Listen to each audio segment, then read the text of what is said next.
picture this. You're sitting at a table in a crowded, just unbelievably noisy restaurant. Oh, I know exactly the kind of place you mean. Right. Like the ambient music is blaring out of a speaker right above your head. There's a table of, I don't know, 10 people laughing hysterically next to you. Plates are clattering, glasses are clinking. And heavy chairs scraping on the floor, yeah. Mm. It's sensory overload. Exactly. And sitting right across the table from you is a good friend who's halfway through telling you this incredibly juicy, high-stakes story. But you could barely hear a single word they're saying. Which is the worst. Yeah. So frustrating. So what's your immediate gut instinct? What does your body physically do in that exact moment?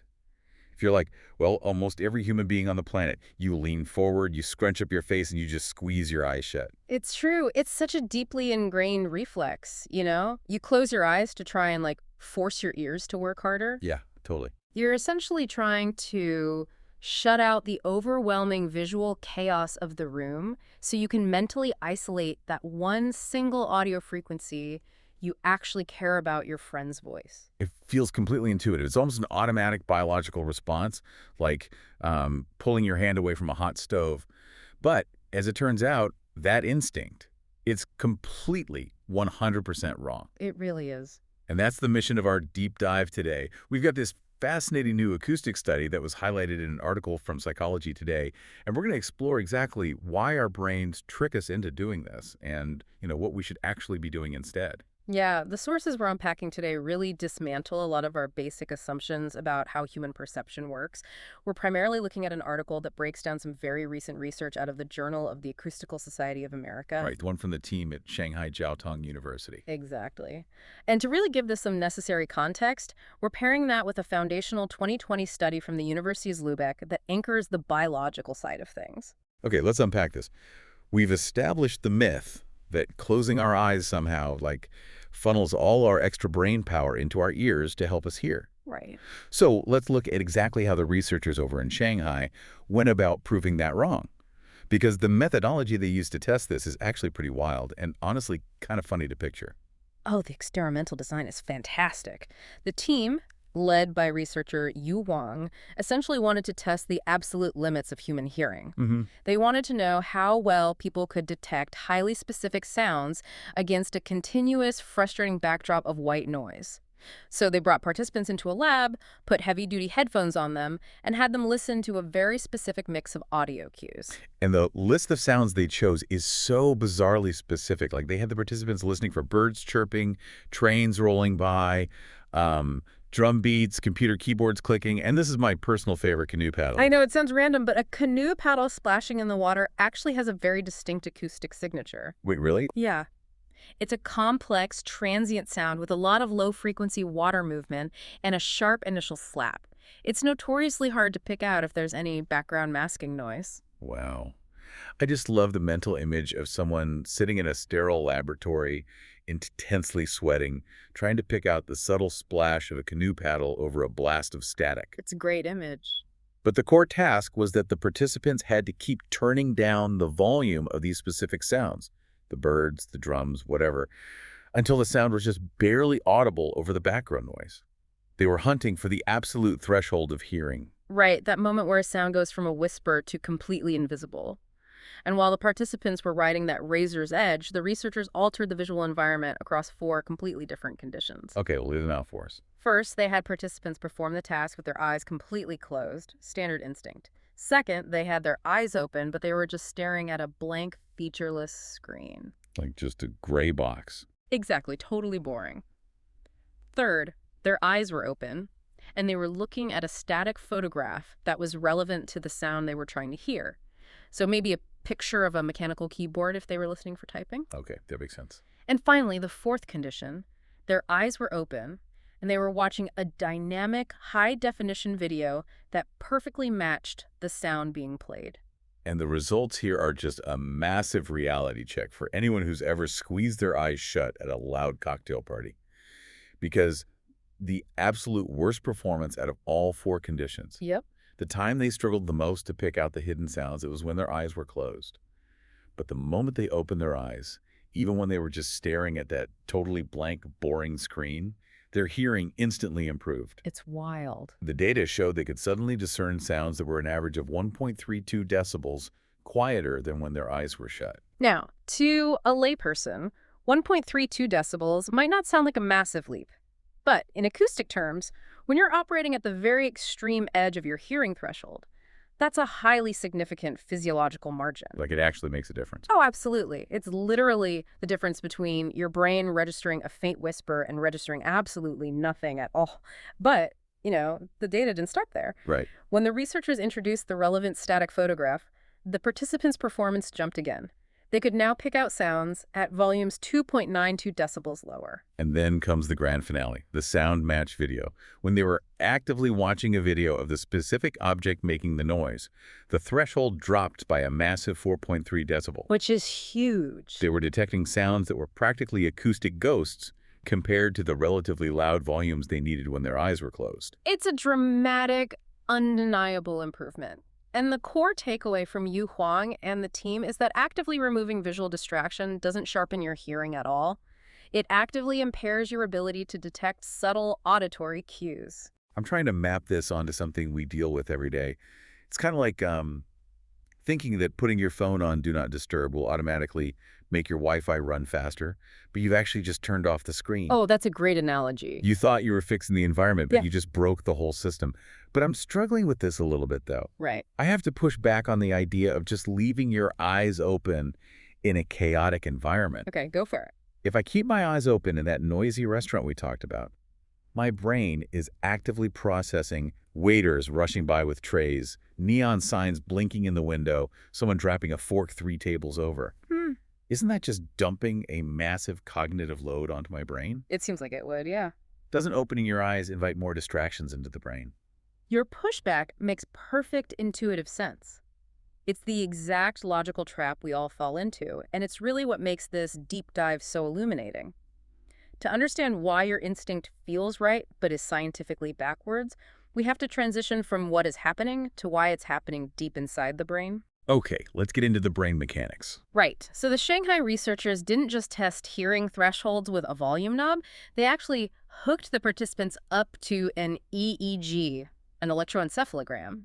They placed a cap full of electrodes on their heads to monitor the electrical storms in their brains in real time. Which means they could literally watch the neurons firing and see how the brain was reacting to the eyes opening and closing. Exactly. And what the EEG data revealed was fascinating. The very millisecond you close your eyes, your brain registers a sudden massive drop in sensory input, and it shifts into a highly specific neurological state called neural criticality. Neural criticality. I'm not going to lie, that sounds incredibly intense, like a nuclear reactor about to melt down or something out of a sci-fi movie. It does sound a bit ominous, I know. But in this biological context, neural criticality is essentially the brain's internal, heavy-handed bouncer. A bouncer. Yeah. When your eyes are closed, the brain realizes it's just lost vision, which is its primary, highest bandwidth source of data about the outside world. So it panics a little. It compensates by aggressively filtering the incoming information from your remaining senses, primarily your hearing. I see. It goes into absolute overdrive trying to manage the signal-to-noise ratio so you don't get overwhelmed by the audio landscape. Okay, so the brain is actually trying to be helpful here. It knows I'm in a noisy restaurant. It knows I want to hear my friend's juicy story, so it tells the neural bouncer to start kicking out the background noise. Yes, exactly. The brain is desperately trying to separate the signal, your friend's voice, from the background noise of the clattering plates. But the fatal flaw is that this heavy filtering mechanism backfires terribly. How so? The bouncer is just way too aggressive. It doesn't have a scalpel. It has a sledgehammer. Yes, the neural criticality state successfully muffles the background noise of the restaurant, but in doing so, it accidentally muffles the specific faint consonant sounds of your friend's voice that you're desperately trying to isolate. So what does this all mean functionally? I'm trying to visualize this bouncer at work. It's like throwing a really thick blanket over a messy desk. Ooh, yes. Sure, you successfully hid all the messy paperwork and coffee cups you didn't want to look at, but now you also can't find your keys. The blanket is the neural criticality. It covers up the annoying noise, but it completely smothers the target sound too. That's the perfect way to look at it. You've flattened the entire auditory landscape.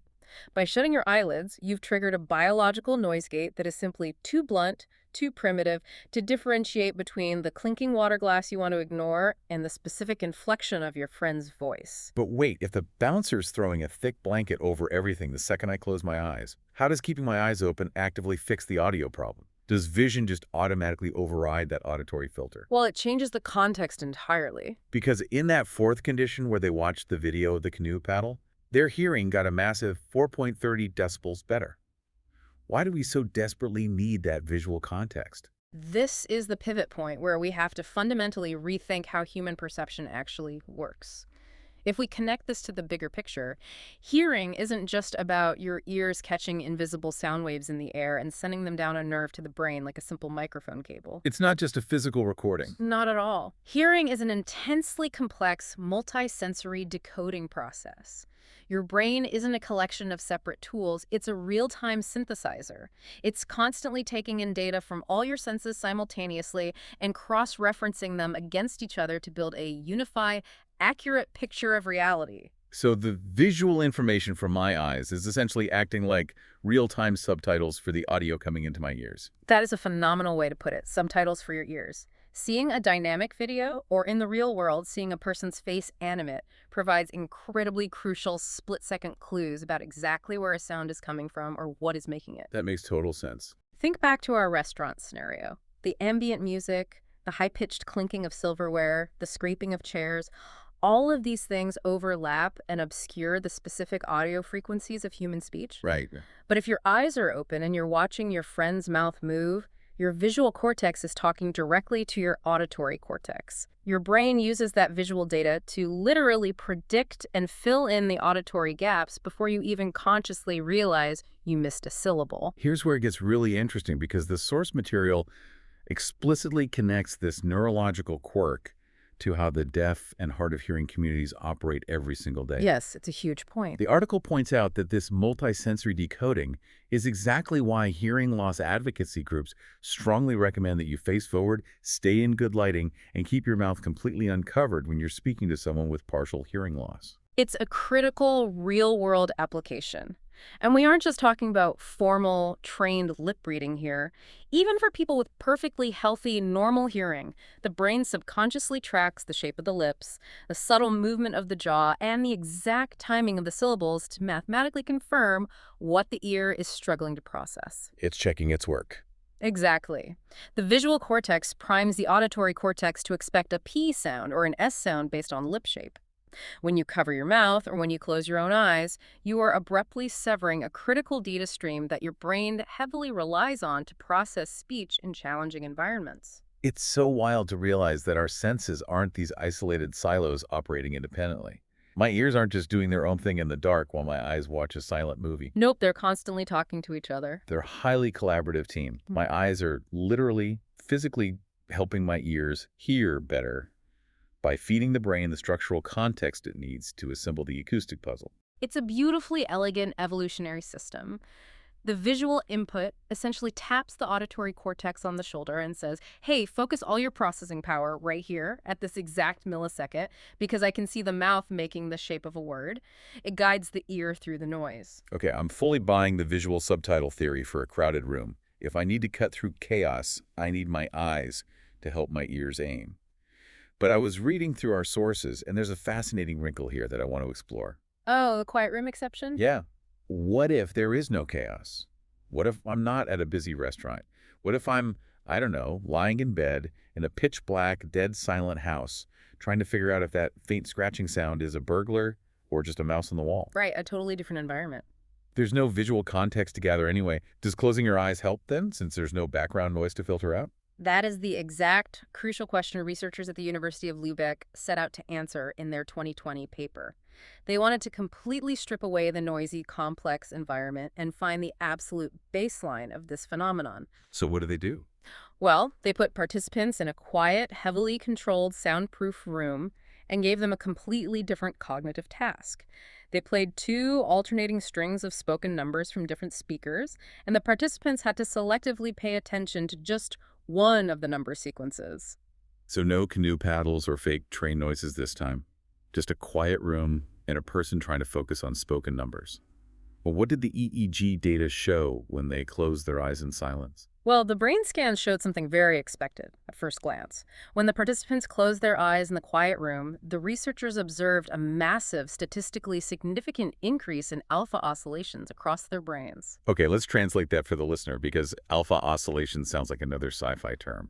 What does a spike in alpha waves actually mean for someone sitting in a dark room? In neuroscience, alpha oscillations are a very well-known, heavily established marker of auditory attention and internal focus.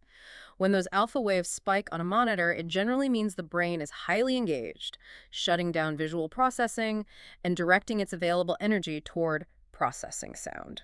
So, physiologically speaking, closing their eyes really did force their brains to focus harder on the act of listening. They absolutely did. Right. So their brains were demonstrably focusing harder. So they must have scored better on the number test, right? They must have heard the sequences more clearly. What's fascinating here is, well, they didn't. Wait, really? Despite the brain scans showing definitively higher auditory attention, despite the alpha waves going off the charts, the participants did not actually perform any better at picking out the specific numbers than when they had their eyes wide open.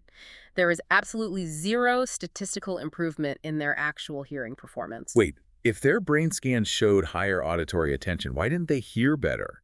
Is there a difference between, like, feeling focused and actually being focused? Yeah. You've hit the absolute nail on the head. That is the great paradox of this entire biological mechanism. Closing your eyes might mentally make you feel incredibly zeroed in. It gives you this powerful subjective sensation of intense concentration. Because your brainwaves prove you're trying harder. Exactly. But functionally, practically, it doesn't upgrade your hearing hardware or sensitivity. It doesn't magically increase the physical sensitivity of your eardrums to the sound waves in the air. It's like sitting in your driveway and revving the engine of a sports car while the transmission is in neutral. Yes. It sounds incredibly loud. The engine is working really hard. The RPMs on the dashboard are spiking into the red zone. Those are your alpha oscillations. But the car isn't actually moving a single inch faster down the road. You're generating a lot of effort, but zero forward momentum. Effort does not always equal outcome, especially in neuroscience. In a perfectly quiet room, closing your eyes doesn't necessarily hurt your hearing the way that neural criticality blanket smothers things in a noisy room, but it certainly doesn't help it either. It's just a complete illusion. It really is. Your brain is essentially tricking you into thinking you've gained a superpower just because you turned off the lights.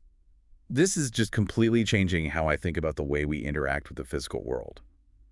We've all grown up with this built-in assumption that to maximize one of our senses, we have to artificially minimize the others. It's what we've always been taught. Like we instinctively reach over and turn down the car radio so we can see the confusing street signs better when we're lost. We close our eyes so we can hear a whispered secret. But the reality is that our brain is a context engine. It constantly craves more data, not less, to make accurate predictions about what's happening around us. And that highlights the inherent danger of relying purely on gut intuition when it comes to human biology. Our primitive instincts constantly tell us that sensory deprivation equals sensory focus. We think isolation brings clarity. But the science says otherwise. Exactly. The hard science, backed by both the behavioral data from the Shanghai study and the neurological EEG data from the Lübeck study, tells us the exact opposite. Sensory integration feeding the brain a rich diet of overlapping data is what actually leads to true clarity. So as we wrap up this deep dive, let's bring it all back down to earth for you, the listener. We've covered a massive amount of ground today, from the bizarre acoustic signatures of canoe paddles to the brain's internal bouncers to the illusion of alpha oscillations. We really have. But the ultimate actionable takeaway from all this dense research is incredibly simple, and it's something you can use this weekend. The next time you're sitting at that impossibly loud, chaotic restaurant, straining to hear your friend's voice over the din of clattering plates and thumping music, do not close your eyes. Fight the instinct. Exactly. Actively fight your natural biology. Do not lean in and scrunch up your face. Open your eyes. Look right at your friend. Watch their mouth move. Watch their microexpressions. Give your brain the visual context it so desperately needs to decode the noise. Because your eyes are secretly your ear's best friends. It's excellent, immediately practical advice that will genuinely change how you navigate noisy environments.